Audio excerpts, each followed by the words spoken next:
Welcome to the Varsity Voices and a special episode of From the Coach's Office.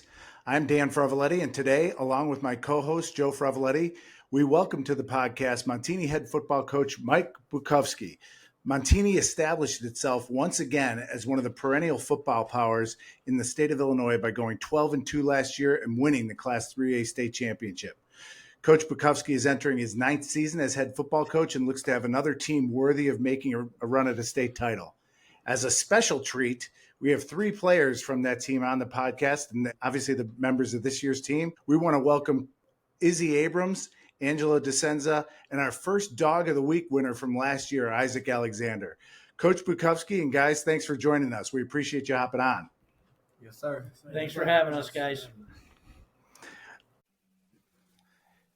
If you are looking to buy or sell a home, contact RE/MAX Realtor and Circle of Legends recipient Christopher Cobb.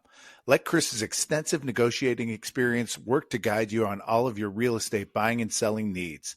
Contact Christopher now to discuss the right strategy for your personalized real estate buying and selling plan. His number is 630-420-0070, or you can visit his website at christophercobb.com. Guys, it's a easy question, the first one.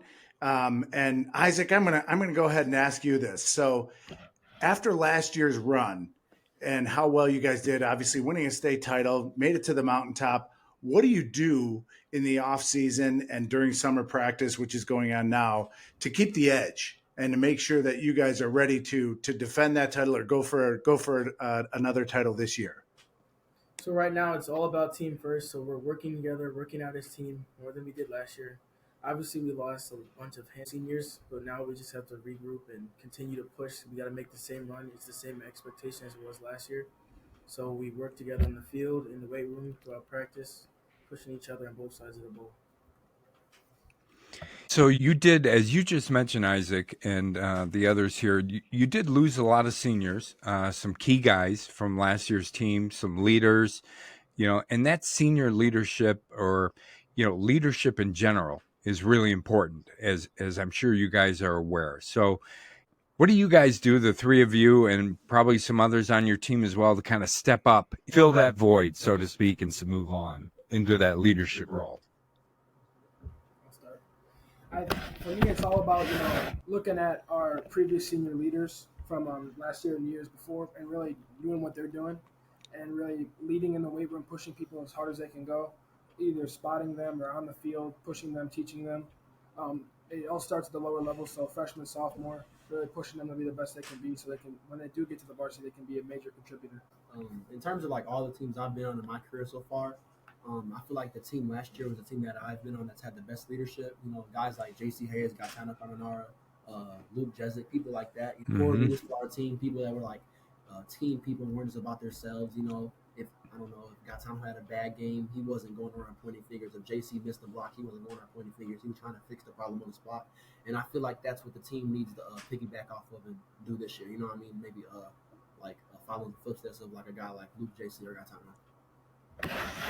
I would agree with them. I would say that we definitely need more leadership, and for us, we just need to create our own identity. I know we're adding to their footsteps, but this junior year is going to help the juniors that are now seniors. We have to step into that leadership role and create our identity as a group and just push each other as a whole so we're stronger together. Even though we missed 28 seniors from last year, the good news is these guys and a few other guys that are going to be seniors this year, they had huge roles on our team last year. They stepped into a lot of pressure, dealt with a lot of situations. So, leadership in a large way has to do with results. And these guys were responsible last year for the origins of a lot of our success. So they're not new to stepping into these situations and leading by example. So I feel really as a coach, it's going to continue right where it left off last year. That's great. And, it's so important to have that leadership. Regarding the summer and the workouts that you guys just referenced in practice, do you find it difficult? There seems to be, so much, I guess, competition, for lack of a better word, of things for you guys to do in the summer. There's a lot of people playing different sports and doing other things. How hard do you find it is to manage activities during the summer? And do you guys ever feel worn out, during the summer? Are you talking about like in terms of like ourselves, us playing other sports, or the team playing other sports? Yeah, if you guys play other sports, or if you find that you have teammates that might feel like, boy, this is a lot of work. All right. I'm actually a three-sport athlete. I play basketball and baseball as well. So doing everything in the summer could be the wear and tear could be a lot, and you definitely feel it. You definitely feel tired after practice, but it's just about buying in. Especially football, hard practice. We're getting shoulder pads now. We're hitting a lot more, especially as offensive defensive linemen. So a lot of wear and tear. But if you want to be the best, you got to train like the best, and that's what I think our team's doing right now. Me personally, I dropped basketball. I was a three-sport athlete freshman year, but I dropped basketball my sophomore year. I'm picking it back up again this year. And maybe Good for you. But for me, personally, right now, I'm just kind of focusing on football, and just trying to keep the team, leveled, and like all of us trying to stay focused on the one goal, which is to just keep pushing and fighting forward. But in terms of the team, there are multiple people that like play different types of sports. You know what I mean? We have people like Johnny Luis, which is probably Division I for baseball and maybe football. Even a person like that. So it's kind of tough for him to maybe decipher between baseball and football, having a guy like that. So, but he does a good job with keeping up with his what he has to do. For both. Yeah, to offer them, I would just say for me, I only play football, but I also do the wear and tear comes in as I train right after for 2 hours in the heat. So that's one of the problems. But I would say it's not an issue because even though football, it's only 10% physical, it's most 90% mental. So I would say that's the strongest part. We have to stay strong and then continue keep grinding as a group all together. So, as I'm sure you guys know, your head coach, Coach Bukovsky, has a lot of experience, right? He's been around a while. He's seen a lot, done a lot of really great things. What's one lesson or piece of advice from him that kind of stands out to you guys the most? I would say that what stands out to me the most is that team first is probably the strongest message that he pushes. He definitely tells us that you have to put the team above yourself, especially this year, as even though we lost 28 seniors, there's going to be a lot of players playing both sides of the ball. So we have to put yourself – you can't just say you're one side of the ball and not learn both because then they're not helping the team. You're just looking out for yourself. So everyone's going to have to learn both sides of the ball. And team first is the strongest message that Coach School continues to push out. Awesome. Guys, you have I have a kind of a big picture question here. That one of the things that we've talked about a lot is how things have changed in not only high school football but high school sports, in the social interactions overall. And if you guys are, I know you're probably thinking about playing college football. There's been recruiting stuff out there. What do you do to manage your social media? And are you aware of like every post you make is going to be seen by potential coaches or people or recruiters? How do you go ahead and think about that, and kind of adjust your behaviors or what you post based on the current climate out there? Yeah, I would say marketing yourself on social media has definitely become one of the biggest parts of playing any college sport. So really just being active on, say, X, Twitter every single day, really posting yourself, posting your workouts, your highlights, stuff of that nature. And, really being smart with what you post, especially in today's world. And if you go to a workout, take a video, post that. DM coaches, try to get your name out there as best as you can. Anyone else have any thoughts on that? For me, I'm very active on TikTok. I like posting on TikTok. I like doing different types of videos and stuff. But I also like understand there's a business side of it. So I understand that like everything I post or do on TikTok will be seen by college coaches. But I also think it could be a tool in terms of like they get to see like who you are as a person, the things that you stand for. So that's why I kind of do that. So like if a recruiter goes to my TikTok, they're not gonna find anything like outrageous. They're not gonna find guns. They wouldn't find anything crazy, you know what I mean? They just find like my true self, which is like me, my goofy self. But in terms of like what he said, like a marketing standpoint, like I also understand like maybe apps like X or like Instagram is kind of meant for like more the business side of things. So I kind of keep it like classy on Instagram and X, and like to keep it more like maybe social and interactive on Twitter. On TikTok. Yeah, to offer them, I would just say it's mostly a balance for social media. Obviously, there's a marketing aspect, but there's also where you got to be yourself. And college coaches want to see who you are. But I would say be smart with what you post because you don't want to post the wrong things and they go and find something from like years ago.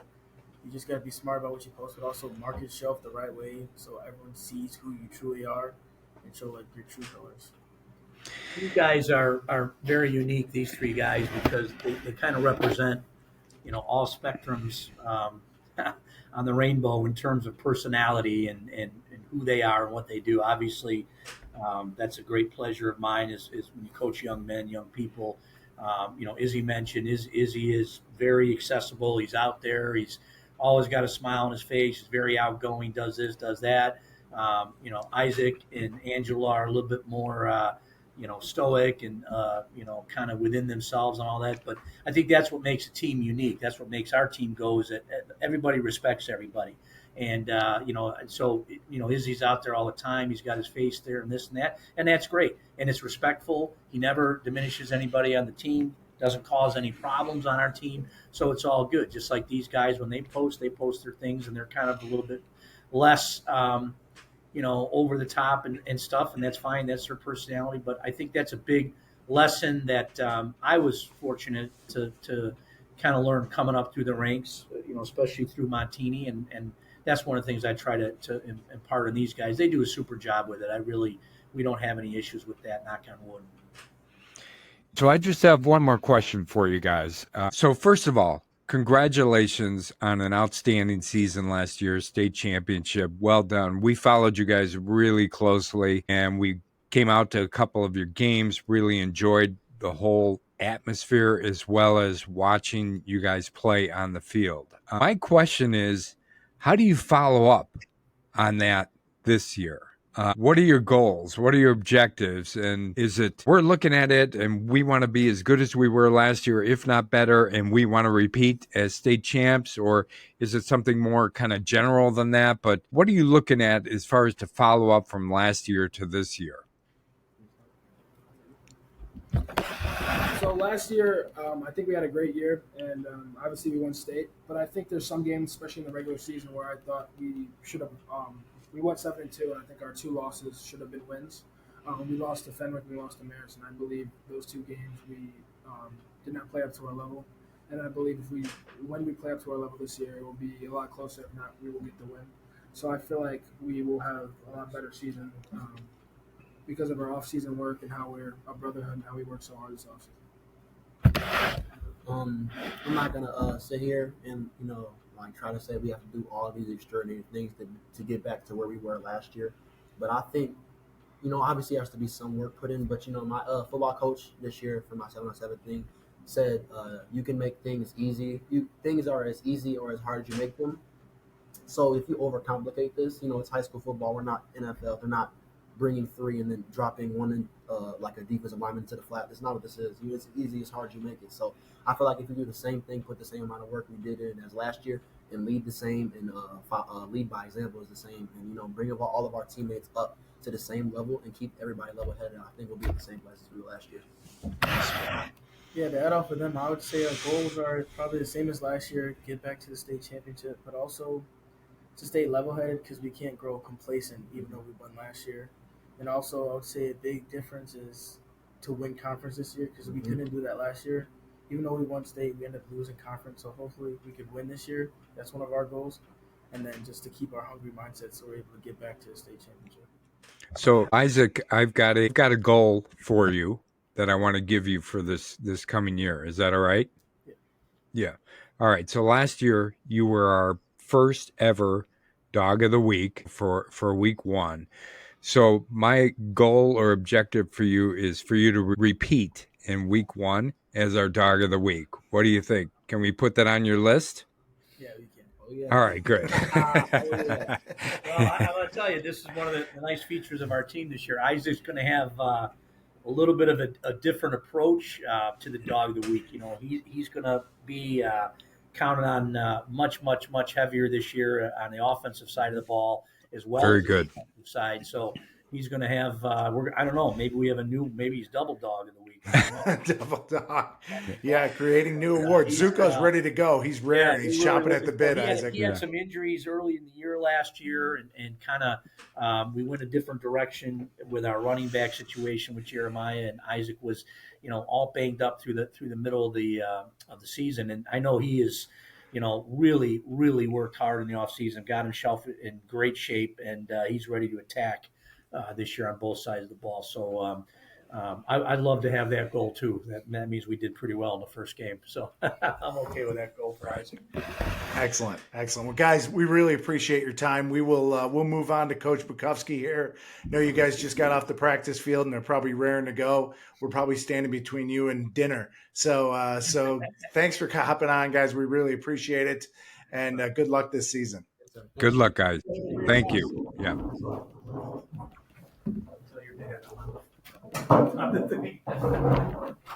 So, thanks, man. Coach, we appreciate it. Sure, no problem. I just think it was nice to those guys, and they've been, awesome so far this year. And I think, that was the big question anybody with common sense would say is, how do you replace 28 seniors? But we've got a really good start with those guys and the other young men that we're going to count on this year. So I still feel leadership is going to be a very, very strong aspect of who we are this year.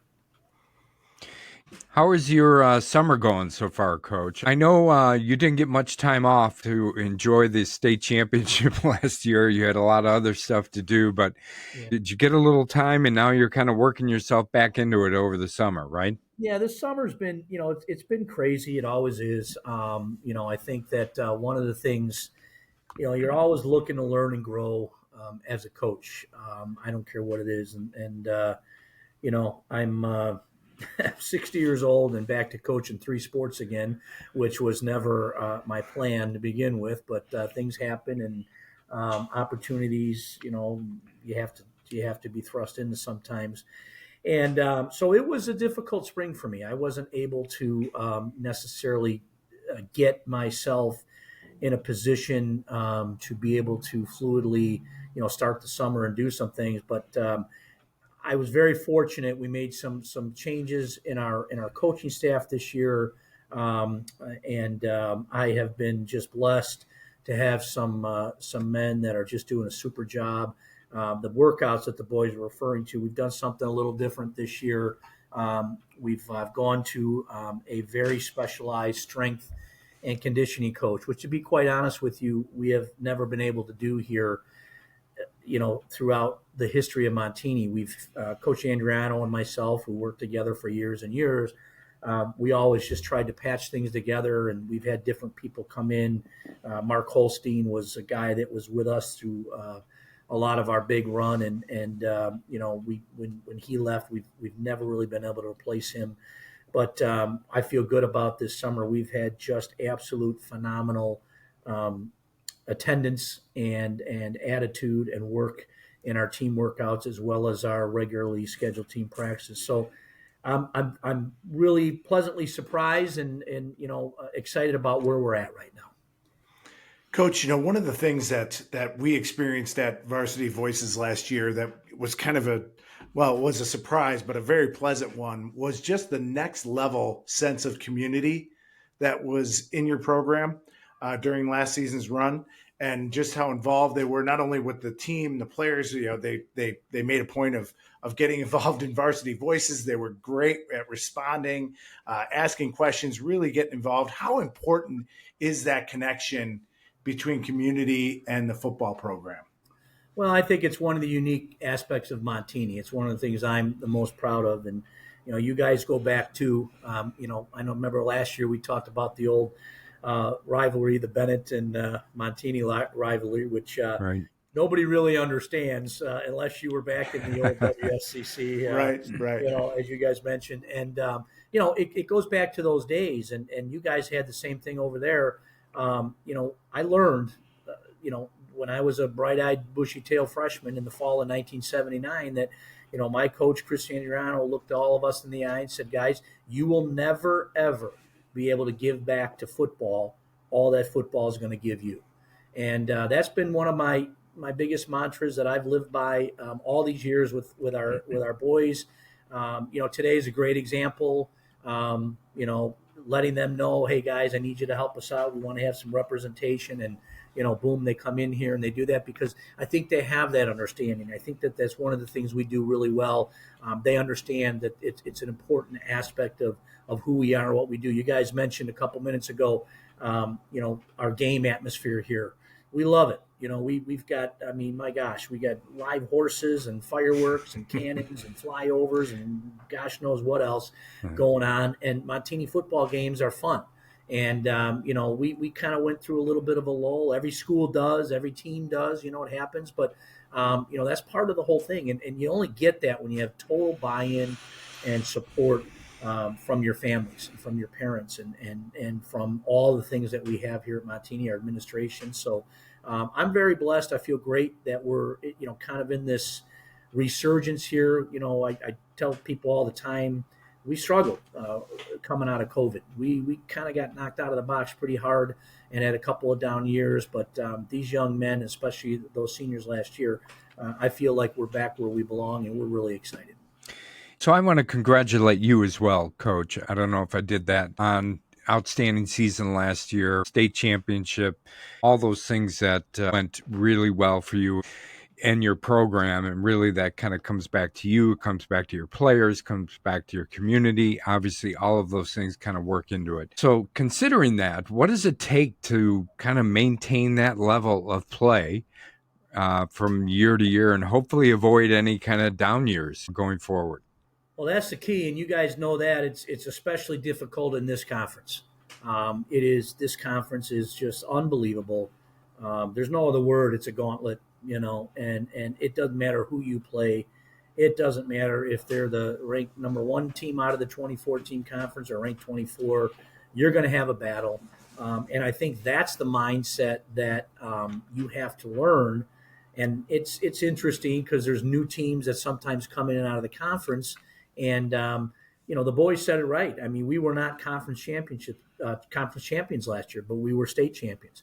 And, that's one of the things, that's one of our goals this year. But you think about that statement and, that doesn't happen all the time. Usually when your conference is winnable and it's just an unbelievable challenge. And I think that's something you have to check yourself all the time in everything you do. One of the reasons why I pursued this full-time strength and conditioning coach and really took that jump this year is because we need it. We got to keep up. And we need to try to close every gap and every door that we can. And, those are the things that I know every other coach that I'm going to coach against this fall is going to be doing the same type of thing. So it keeps you on your toes, that's for sure. Coach, I know we've moved on to 2025. I just have one more question about 2024. You've coached in some great games. And this game, I'm asking about it because I was there. I got to witness it. But state championships are hard to contend with. But where does that Byron game from last year's second round of the playoffs rank as far as just a football game overall? First of all, it was a great game. And gosh, we got so much respect for those guys from Byron. And, we really look at it as a 2-year thing because there was another great football game, 2 years ago when we lost to them in the semifinals. And, they just lay it on the line. And their kids, we have nothing but respect for their kids and their coaches. But you're right. That was an absolute battle. It was a great football game, had everything in it, even though it was a low-scoring game. There still was offense. There still was big plays. Of course, there was great defense. The atmosphere was electric, in our stadium that day. And, our boys had pointed to that game for a long, long time. And it's just that's what I love about football. We make a couple plays there, literally it's a game of inches. Their running back was stopped literally 3 to 4 inches in front of the goal line.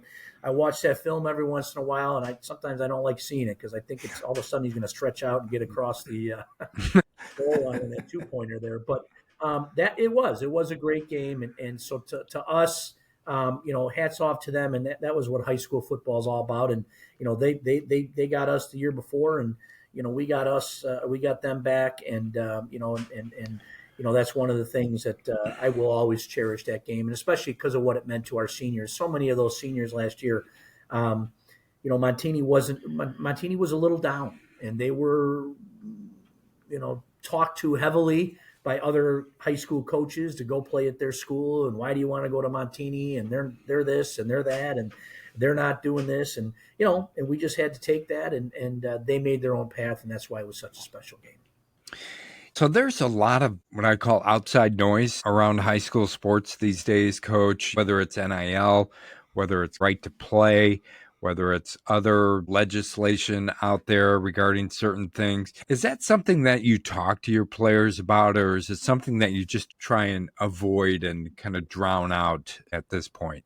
Well, as coaches, and as educators, I think it's part of our responsibility to bring those things up and talk about them, because that's how young men, young women, young people, I should say, learn, what they're supposed to do. Izzy's a great example. Let me tell you something. I'll be the first one to sit here and tell you, if I ever thought my career here playing at Montini or coaching at Montini that I'm going to be in conversations with college coaches about how many hundreds of thousands of dollars one of my players is going to possibly receive if he signs with them, I'd have called you all crazy. And that's the reality of what we deal with today. And, Izzy is, I mentioned that before, his personality is infectious. He's a great young man, but, I would never have had the confidence when I was that age to be as out there as he is and do those kind of things. And that's a tribute to who he is. It doesn't mean it's right or wrong, but the other two guys that I mentioned, Angelo and Isaac, much more reserved, and that's okay too. But I think that's our responsibility as educators, is to teach these people while still having what I call old school or old core values, and I think that's the balance that we all strive for. And I think you guys know some of the names I'm thinking of. Some of the coaches in our league do that very, very well and have done it very, very well for many, many years. Mm-hmm. Coach, I've completely lost touch with the recruiting cycle as far as what can happen when is there a point where it's like, man, this is not necessarily how Izzy handles it. It sounds like he handles it well, but as far as just the demands on his time being such a high profile recruit, does it become a distraction to you at all in trying to plan and manage this? It certainly was. And that's where, again, I had to learn something from that process. You right off the bat, you think, hey, I'm going to do everything in my power as a coach to get this kid in front of everybody and to get this kid an opportunity to do it. So, we're setting up, Izzy has had a certain period, lunch period this year. So we're setting up throwing sessions, in the winter where schools will come in and watch him throw during lunch and things like that. We're trying to, do everything we can in our power to get him opportunities. And I feel that's my job as a coach. I don't know. I lost track. I think it was about 185 coaches that came through here, not just for him, but for, Angelo and Isaac are awesome players in their own right. And both of them have Ivy League offers right now, and among some other offers. And so that's our responsibility as coaches. I'm proud to say that last year, we had 13 boys graduate from Montini football players, and they're going on to play college football. Guess what? Not one of them is a D1 player. They're D2, D3 players because they love the game. And that's my job. It's as important for me to get them situated at the schools they're going to than it is to get Izzy wherever he's going to decide to go to school someday. But it was a daunting task. And I had to check in with him all the time. Hey, how are we doing? What's going on? Blah, blah, blah, and keep track of him, keep the grades up, this, that. He traveled, him and his family are travelers. They've been on a lot of visits, official and unofficial visits. They've gone down, they're doing their homework, and boy, that's a tedious situation, tedious job. So it is, I remember when you were recruited out of Bennett. I remember hearing about that. You were a guy, a lot of the schools you were being recruited of, we didn't have athletes, being recruited at some of those schools either. And so there's always steps to it, and you got to step up to doing that. But I think it's a big, big part of who we need to be as football coaches. So I'm sure, Coach, last year you knew at some point, maybe when we interviewed last year, it was kind of before the season started, I'm sure you knew you were going to have a good team. You had all the pieces in place. But at what point during the season or during a game did you Did you look at your team and say, you know what? I think we've got what it takes to go all the way this year. Were there any kind of points that you can look at and say that about? Well, I mean, I can't remember the date of the state championship game. I think that was November 30th, I believe. So the next day is when I said I think we have the potential to win the state. Yeah. To be honest with you, anybody who knows me knows there's a lot of truth to that statement. But Yeah.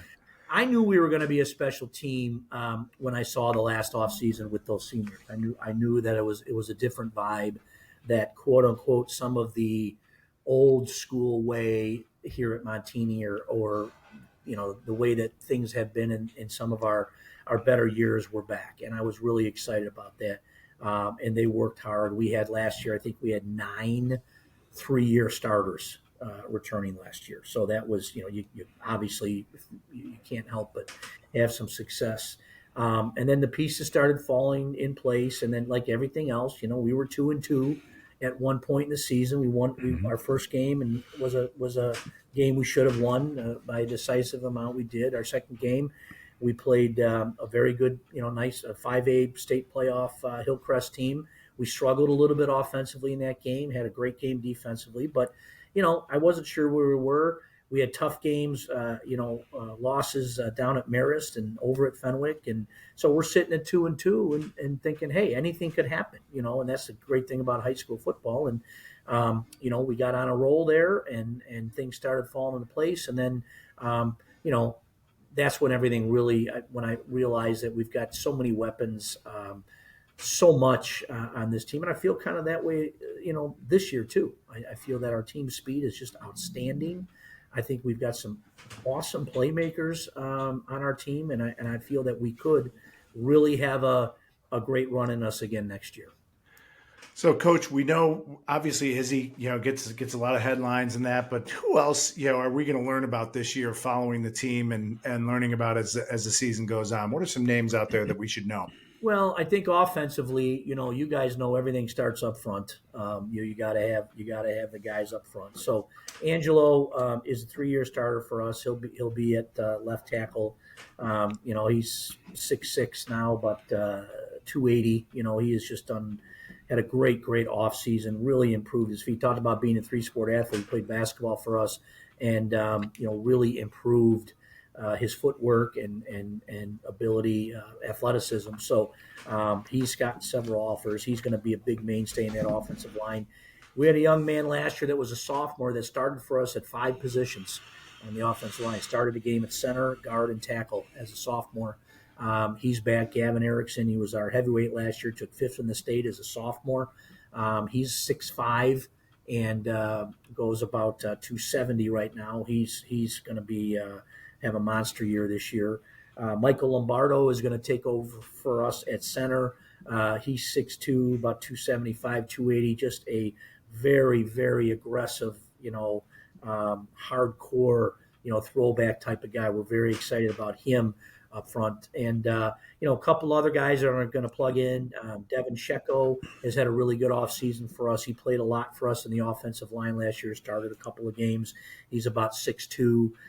He goes about 275. And, we still got some other guys that are rotating in, and too many to name. But those 4, I think, are going to be kind of the guys that I'm excited about, from the standpoint of being up front. Obviously, Izzy, having a whole year under his belt this year. We're looking forward to that. Isaac, as I've said, Isaac Alexander is really primed to have a great season for us offensively. And we've got a couple of new additions that are going to be coming along too. Some transfer students that have come in, and they're going to take some snaps back there too, which has really improved our team speed. Our receivers, I'm super excited about our receivers. CJ Harkins last year was just every game got better. In the state championship game, he exploded and had a big year for us. He's got several offers right now too. Nico Castaldo, who I think is the fastest kid on our team, flat out speed. He struggled with some injuries last year, but boy, he's had a great summer, great spring. He's ready to go. We've got 4 or 5 other good receivers that I think are just, looking to have great years. We feel really deep in that position. And, defensively, guys, we've lost basically almost every starter defensively. But Amari Anderson played a lot for us on the defensive line. He's going to get snaps there. He started a couple games actually last year. Will really improve. We're hoping to see big things out of another defensive lineman, Kenny Hines.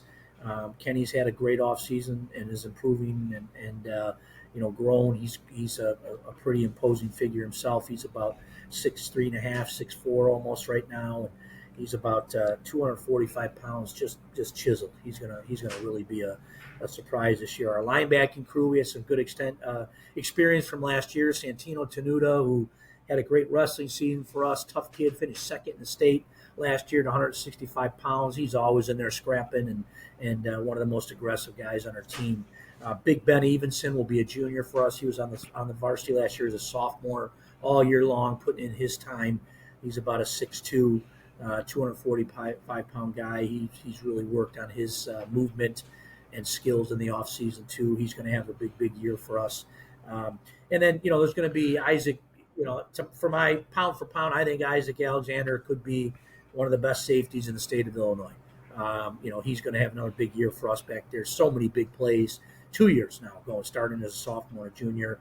And we've got some excellent candidates at corner. And, Laddie Ace is a guy I want to mention too. He started for us as a sophomore two years ago and started on our defense. And last year tore his ACL game 1. He's back. He's 100%. He's going to make a lot of plays this year. So Laddie's another guy that we go. And, I could go on with names, and I guess that's a good thing. But I really feel that we've got a lot of the pieces in place to have a great run again, like I said. So I've got one more question for you, Coach. And last year when we had our interview with you, the question I asked you was, if we're talking next year at the same time we're doing an interview and we're talking about Montini football, what do you hope we're talking about? And I asked other coaches this too that we interviewed. I'd like to play you your answer from last year. It's about a minute and a half, all right? And then we'll go from there. All right, here we go. Last question. A year from now, we're sitting down again for another interview. What do you hope we're talking about as far as Montini is concerned and Montini football? Well, I think the number one thing is the continuation, of our program, to keep growing and reaching. I say this, and it's the truth. We really struggled coming out of COVID, our program. And it was a combination of a few things. We had lost some coaches, some things were going on here and there. Talent level, this and that. So when we got out of COVID, we really struggled for a couple years. And then, in this business, when you're competitive, like in the Catholic League, it's unforgiving. We tell our guys that, no one's feeling sorry for Montini. If you're going to hang your head and act like somebody's going to, give you a break or whatever, you're out of your mind. And so I am very proud of the fact that we were able to turn this thing around and get back on an ascending path. Last year we lost a tough game in the semifinal. We had the lead till about 3 minutes left, and Byron was a very, very good team, had some excellent players, and the next week they go in the state championship game and they win 69-7. So I don't know if that makes me feel worse or better. Teetering on the edge of the cliff in the middle of December, about ready to jump. I don't know what kept me from jumping, whether they were that good or we just blew our chance. But it just shows what we've been through, and I'm so happy and proud of these young men because, as we mentioned earlier in this show, in this day and age, it's so easy to quit and pull up the anchor and move and transfer and leave and do all those things. And I'm not saying that anyone who does that is wrong. I'm not judging anybody, but it's just a little bit of a different scenario than when we grew up. So that's what I hope we're talking about. If that means being in the state championship game, great. If that means winning the state championship, great. But these guys deserve how I feel, and every coach feels this way. But I know my seniors especially really deserve to have a great year this year, and so that's what I hope we're talking about in the year. All right. So from my perspective, Coach, you check that box. What do you think? Yeah.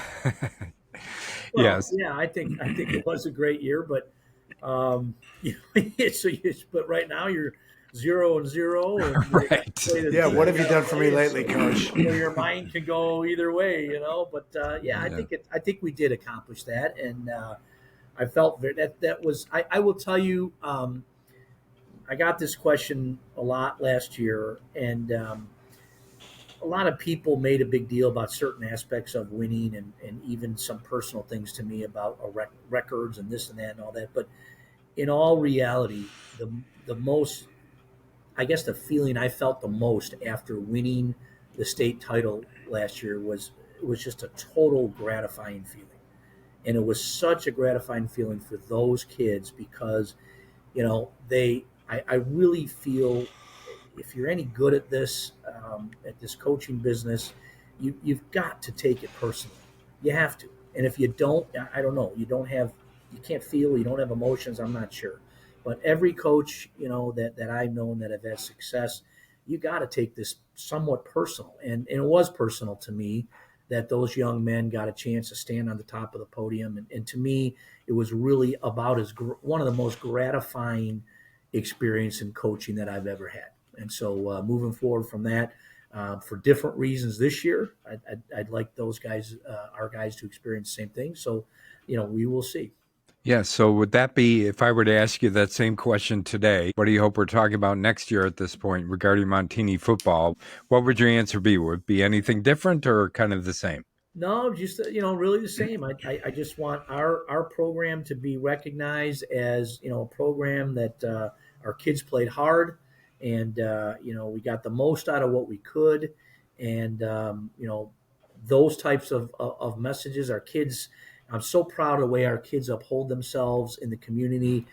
We talk so much about winning and losing, and you guys, I think, are probably very similar in the way I think. We were taught that. We were drilled that when we were young. That was as important as winning.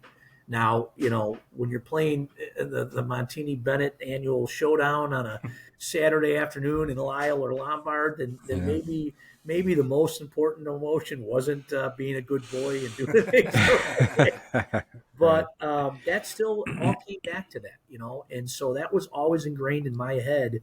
What good are you if you're winning and doing this and doing that if people don't think highly of your character? That has stuck with me forever. So guys like Jim Cavanaugh and my head coach, Chris Andriano, Rich Hudick, Mark Cunningham, John Regan, all those coaches that I've had, Bob Engelman, they taught me that, and I couldn't let go of that or forget about that if I wanted to. It's so ingrained in my head. And so that's what I want is Montini football to still be in the limelight. I tell our kids all the time, guys, you're lucky, you're relevant. The worst thing in the world to be is irrelevant. And whether I like it or not, on a Friday night, the people go on the internet. We used to say the speech and say on Saturday morning when everyone checks the newspaper, but they don't do that anymore.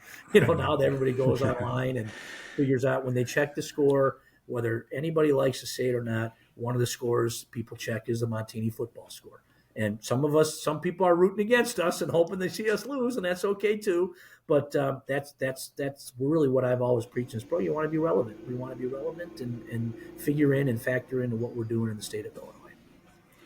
Well, Coach, we really appreciate your time. As always, it's been an absolute pleasure talking to you. We really appreciate you bringing the players on too. That was great and very special for us. So we thank you. We wish you good luck this year, and we hope to see you out at the field sometime soon. And guys, I want to thank you guys. I'm anyone that knows me knows I am technologically challenged, as my wife so aptly labels me as. Right. I can't imagine. And now that I see a little bit of this, and after you guys do so much for high school football in this area. I don't know if you even know how much the kids talk about it all the time. Today I'm talking to these guys this morning, and I said, well, we're going to do this podcast and this thing, the Varsity Voice, those guys, they just come up. And I love seeing that because that's, and not that you do it for those reasons, not that you do it for recognition. I know why you do it because you love it. But to me, that still makes me believe in kids, that they're impressed by that, and that they're, they want to do that. And, it's a great thing. So thank you for all you do for high school football in the state and especially here in the western suburbs. I really appreciate it. Well, we appreciate it too, Coach. Thanks again, and thanks for coming on. Yeah, You bet. thank you very much, Thanks, Coach. guys. Good, Take good care. luck See you to you. soon.